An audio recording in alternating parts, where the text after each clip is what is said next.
Chapter 31. After 9 days of hiking in the desert, Ayianna's determination was near spent. The stifling heat drained her energy and her focus. Each step sank into the loose sand and brought pain. Dust and grit invaded the many layers of her long tunic and leggings and rubbed her skin raw. Just when she didn't think she could go any further, Abraham signaled a rest. Ayianna dribbled the warm liquid into her parched mouth. She swallowed, but the water was gone. A film covered her tongue like paste, and her body ached for relief. Liam leaned against her leg. She craned her neck and nipped at the tufts of torn fabric wrapping her paws. If Ayianna hadn't been so weary, she might have laughed. Instead, regret gnawed at her for dragging the wolf along. She bent down to share her water. "We should reach Zajr by tomorrow evening." Abraham tugged the headcloth off his face and drank from his water skin. The long folds of his tunic and linen robes billowed around his legs as he circled the camel. "Oh, real food for a change," Desmond exhaled heavily. He dabbed his red, blistered face with a dingy handkerchief. Prince Vian uncapped his water skin and took a swig. "Your face is burning.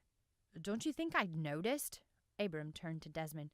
"If you'd wear the cloth, it would protect you."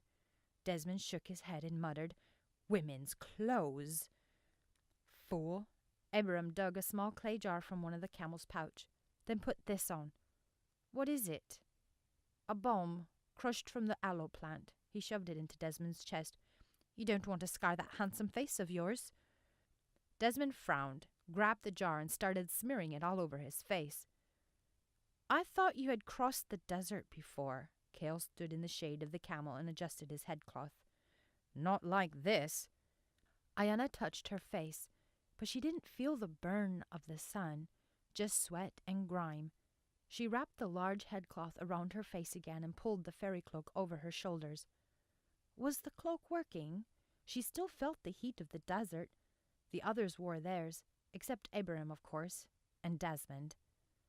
"I'm ready for a change of scenery." Vian lifted a cloth-wrapped hand and shielded his eyes. He scanned the horizon. "I don't see how anyone would want to live here." "Well, after the miles of sand and heat, the oasis is very refreshing and beautiful," Abraham said. Desmond grunted. "Not to mention the perfect location for business. These people are rich." "Why?" Ayianna asked, prying her thick tongue from the roof of her mouth. "It is the crossroads of merchants." Desmond stuffed the pouch of salve into his knapsack. "Well, Bonzapur is really, but Zajr is the only good place for water and food through this awful desert. All this trouble for a handful of yetus. I wouldn't live in a desert for a bucket of gold," Ayianna said.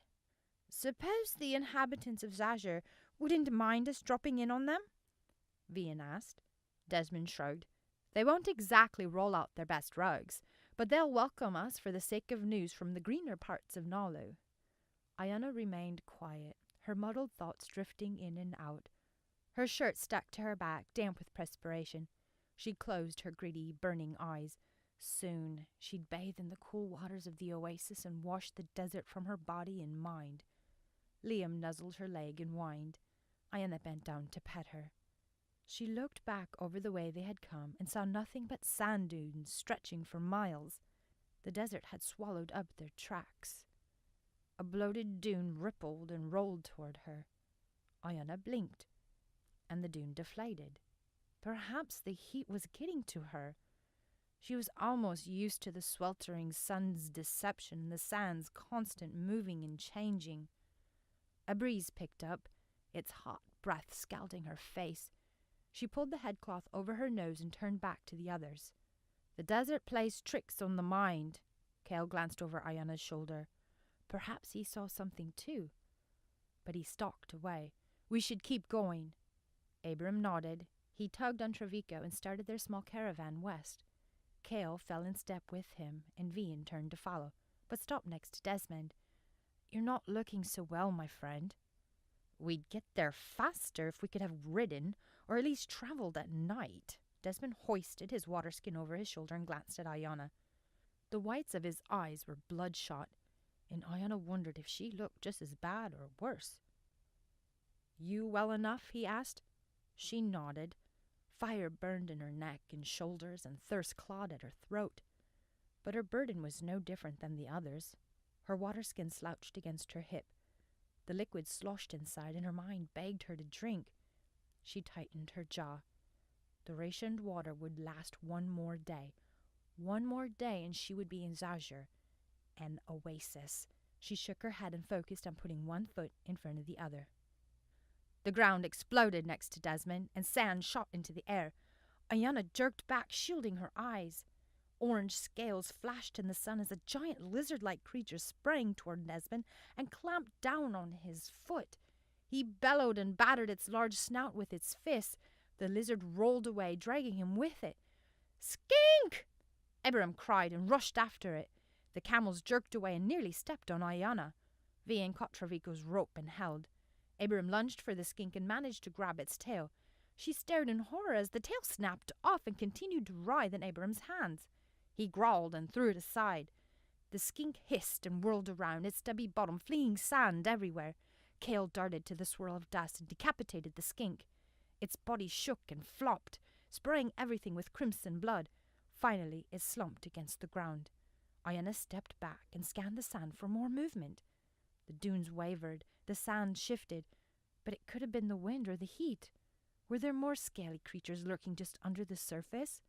If there was one, then there was more, waiting to burst from the sand and devour them. Her skin crawled and she shuddered. She took a couple of steps, trying to shake off the intense need to flee. "What was that?" she asked, ignoring the real question demanding an answer. "A Taruza, the largest variety of the desert skink." Abraham pulled Desmond's boot off and inspected his leg. "Be thankful for that leather, boy. It prevented you from losing your leg, all right. You'll have a nice bruise for sure. Some scratches and nothing more. You'll be fine." Desmond only grunted and massaged his leg. He pulled his boot back on, grumbling under his breath.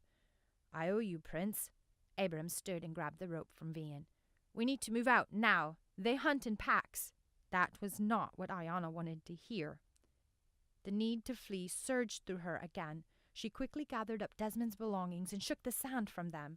She handed them to him, but he snatched them away. Ayianna gaped. "What?" "Move it!" Kale strode past, his sword dripping blood. "I don't want to have to save your hide again." She clenched her teeth and hurried after Abraham.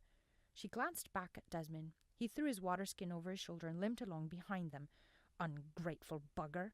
She was almost glad he had been bitten. He deserved it. She turned around and came face to face with another Taruza.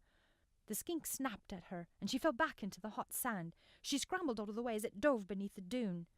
Someone grabbed her arm and yanked her to her feet. The sand bulged and rolled toward them. Ayanna's eyes darted back and forth. Where was it going to strike next? Kale brandished his bloody blade, and Vian unsheathed his sword, but the skink had disappeared. Should they run? She reached for her own sword, but the Taruza vaulted out of the sand near Kale. He jerked right and kicked the skink in the head. It recoiled, and a second Taruza sprang from the sand. The two skinks charged, followed by a third. Kale lunged forward and decapitated one. The other skink advanced on Vian, but Desmond stabbed its back. The creature hissed and went rigid, its limbs twitching. Ayanna's heart raced as the third skink swaggered toward her, its tail lashing left and right. She stumbled back and fumbled for her sword, but she couldn't pull it free. Remembering her brother's dagger, she reached for it just as the skink leapt toward her. She plunged the dagger into its gaping mouth. Its limbs flailed, pawing at her, and its claws shredded her clothes. She wrenched the dagger out of its throat as the creature fell to the ground. Her hands shook, barely able to hold the weapon. "Make sure you clean the blood from the blade." Kale stood over her and inspected her arm. "Filthy creatures. We need to clean those cuts." "No, don't waste the water," Ayianna said, but Kale opened his water skin and splashed some of the warm liquid across the wounds. "I've got more than enough. Besides, we should reach Zajur tomorrow." Ayianna flinched as her arm burned. She dug out the small vial that Nerissa had given her. "Put a drop of this in them." Kale opened the vial and dribbled its contents into the slashes. The liquid fizzled and disappeared. "Full of surprises, aren't we?" Nerissa gave it to me. She slipped the vial back into the pouch around her waist. Let's get out of here before any more Tuesday whatever you call it show up, Vian said, breathless. But it's almost dark. Ayianna lifted her face to the fading light. We can't stay here. We'll just have to travel in the dark. Desmond shot Abram a gloating glance. You'll find it obviously easier to travel by night. Abram shrugged. The night has its own dangers.